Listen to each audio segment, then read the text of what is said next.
former U.S. Senator Chris Dodd to the podium. As Congressman Delora said, that he was instrumental in getting the FMLA passed in 1992. Good. Thank you very much. Well, good morning, everyone. It's nice to be home. And Rosa, thank you for inviting me up, and Matt and Josh as well for the invitation to be here this morning to lend my support to this wonderful effort being championed by these terrific state legislators in Connecticut. And Rosa, of course, appreciate their recounting the story of many years ago. But Rosa was my chief of staff, and she was the great force behind this as well. These things didn't happen just because you had a member of Congress getting interested, but had the right staff people who would urge me every morning to remind our staff and others how important it was to stand up and fight for the people of Connecticut and across the country as well.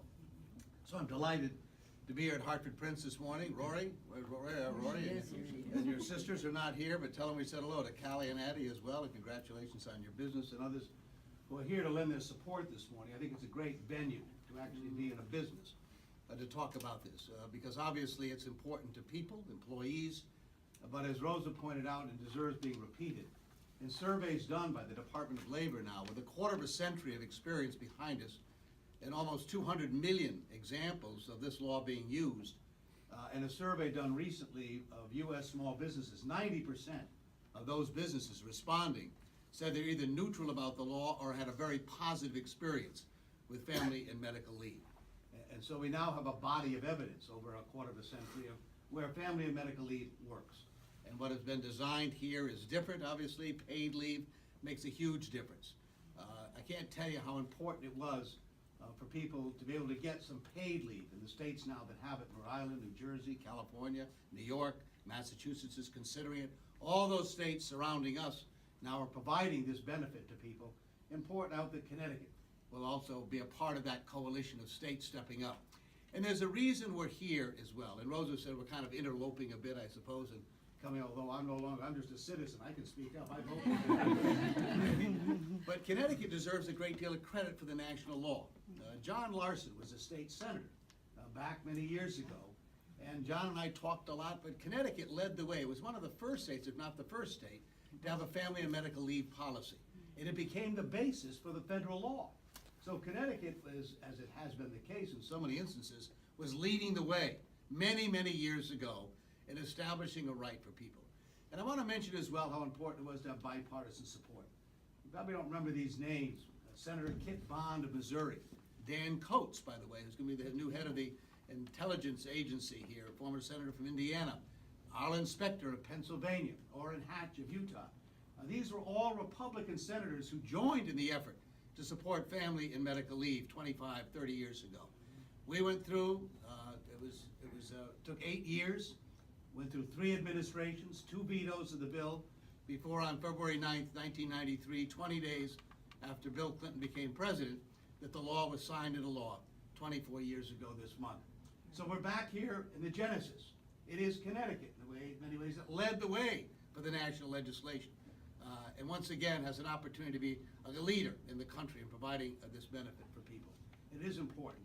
I can't tell you how many instances in the debate in the United States Senate, Rosa will mention this, when senators, colleagues of ours, would be absent for a week or 2 weeks because a spouse or a child was in serious health problems. And that member of Congress missed votes, missed good hearings, was back with his or her family. And I used to say, if we all understand, in fact, you'd be in trouble politically if you weren't with your family. People would wonder what was wrong with you if you were here casting votes and not be with a loved one they needed you. In a sense, we're asking that today as well. There's not a single person who doesn't relate to that. I'll never forget C. Everett Koop, as a Surgeon General under Ronald Reagan. Very conservative, anyway, but a pediatric surgeon by training. He was my strongest advocate for family and medical leave because he said the recovery of a person surrounded by loved ones just increases proportionately, such in great degree. If you're with someone when they're trying to get better, it makes a difference in their lives. So for healthcare reasons, financial reasons, as well as a healthier economy, family and medical leave. We're the only industrialized country in the world that does not provide this benefit to its people. And so I'm proud to stand with Rosa today, and again, our state reps who are here and others who are supporting this legislation, and the businesses who are standing up and saying this is a worthwhile thing to do in our state, in our country. And invited me to come back home to talk about something I care deeply about. It were these issues that I cared most about in my service in the Congress over 36 years. Affected families in our state and across the country. So to Josh as well, and Matt and your colleagues, I thank you immensely for your leadership on all of this. It makes a difference to have you standing up. Matt's already given me a list of people to call. I thought I just came home to stand here. Putting me to work as well. And again, to Rory, we thank you and other business leaders here for standing with us. And Rosa, once again, a family act. Rosa's got a paid leave bill before the Congress of the United States, once again, leading that charge, not surprisingly. So we'll go behind that as well. And Rosa, thank you immensely for continuing these battles and these fights on behalf of people in Connecticut and across the country. How fortunate we are to have Rosa DeLauro as our champion on these issues in Congress today. So Rosa, thank you as well. Not a great example. Thank you. Thank you.